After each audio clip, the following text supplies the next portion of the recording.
Good afternoon, good evening from these parts, beautiful people. Um, Welcome to another day, another play. Today is January, what the heck is it? 30th. Oh my goodness, time flies when you're having fun.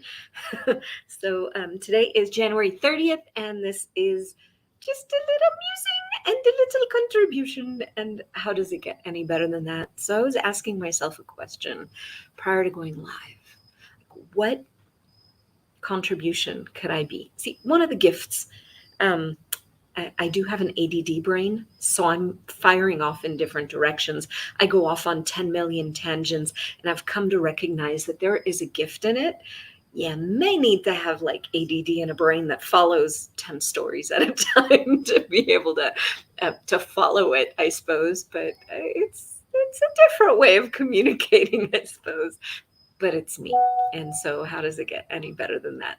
But I was asking a question. One of the things that we do in Access Consciousness, rather than jumping to a conclusion, rather than saying, this is my plan and I'm going to do it this way, we ask a question and we allow everything to contribute, to show up, to communicate with us. See, every single molecule that's out there in the universe, it's got consciousness. It's brilliant. It's beautiful. It's a contribution if we're willing to receive it.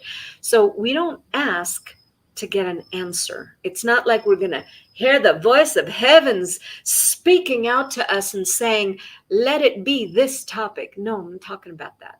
We ask a question. We just let it go. We're just curious. We're not vested in it has to look a particular way. We just ask a question, and then things just kind of pop into our awareness. Maybe we begin to perceive something. Maybe something pops into our minds, into our heads, into our awareness, even not right away. It may be, do you want to sit on me? You can come sit on me. You are so fantastic. So maybe something pops up even, minutes, hours, days later.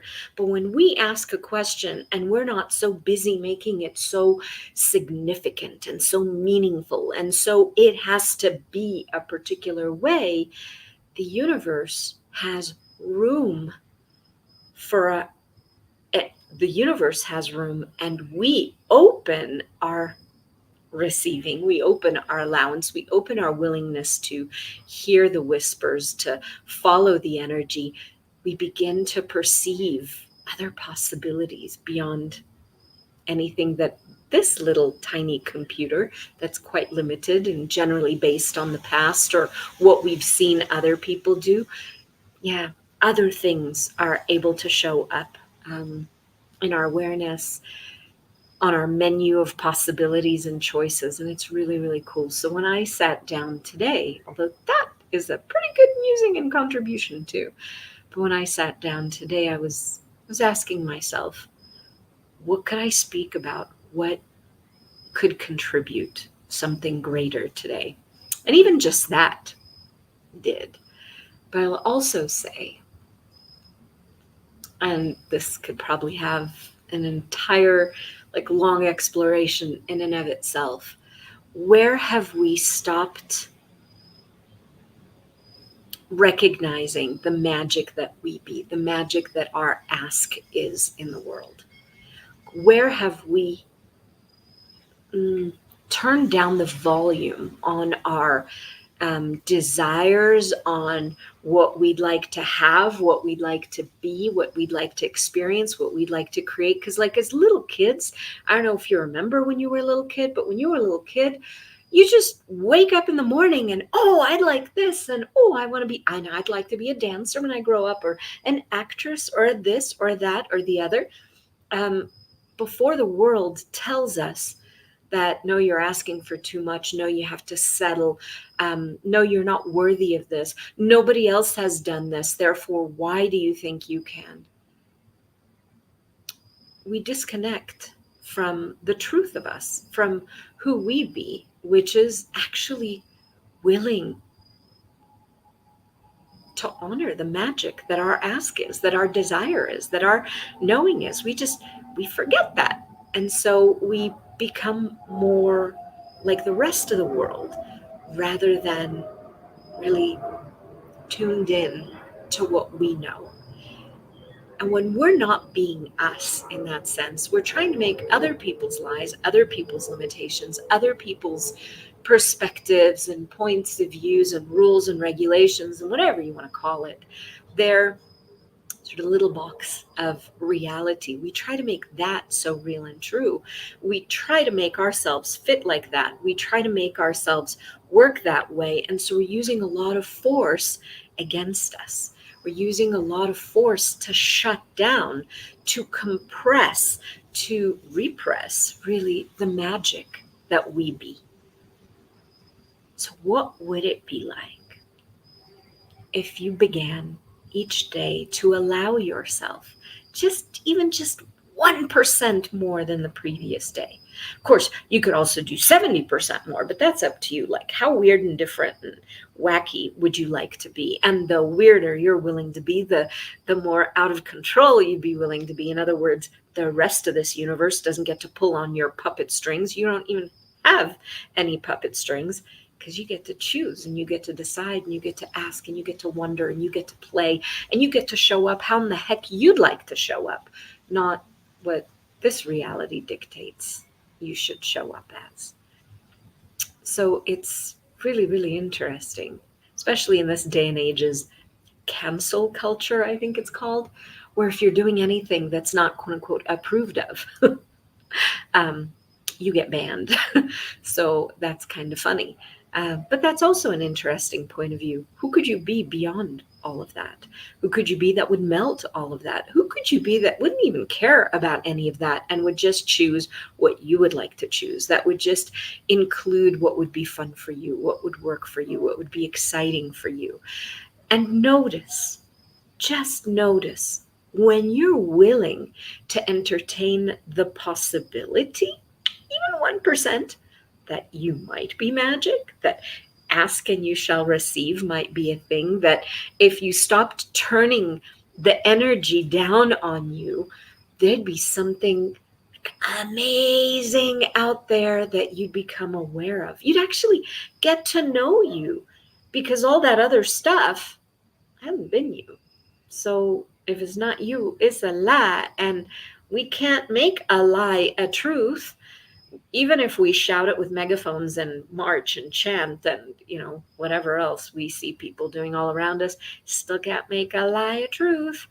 So if it's not true for you, why would you keep living by that? So what would it be like if you'd begin to allow yourself to explore the magic of who you truly be? And in exploring the magic you truly be, open up and allow. Open up and let in. The universe is abundant. The universe is out there willing to be received. Possibilities are out there willing to be received. Every single freaking molecule around us is conscious and is just waiting to contribute if we are willing. And that's a key. It's if we are willing. But we can't be stuck in that it has to show up this way. That's the gift of being out of control. It could show up any which way. Hello. How you doing? You want to say hi too? Come say hi. Look, somebody's here. Say there. That's her favorite spot right here behind us, because let's see if I can show you. She gets that view. And she is the queen of the castle, literally. And she's quite a character. So yeah, everybody likes to contribute. But that's what I'm saying. Every molecule is out there willing to contribute when you stop stopping you. So what would it be like if you'd really be willing? Not just to receive, for sure. It would be great to receive even more. But to start by asking, to start by allowing yourself to wonder, and to start just playing with, if it didn't have to look any particular way, if there was no time limit, if there was no, if I don't have it by such a time, I'm a failure. None of that shit. Drop it. What if? What if? just wondering, you'd be willing to be the wave of possibilities washing through the world. So how does it get any better than that? What else is possible? I realized when I ran out for an appointment this morning, I forgot to put on my sticker for Hirsch's mom. The hostages have been in Gaza for 116 days, and one of my asks is for them to come home safe and sound. And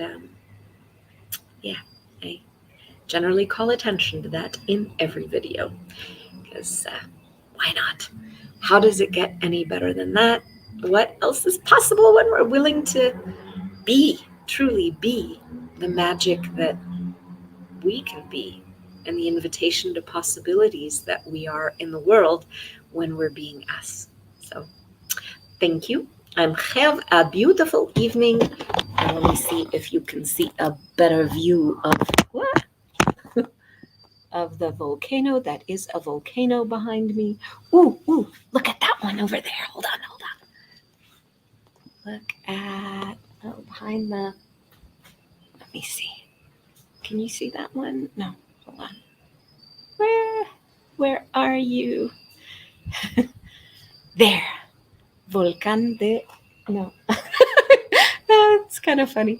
There is a triangular volcano behind me somewhere. I just have to kind of aim in there.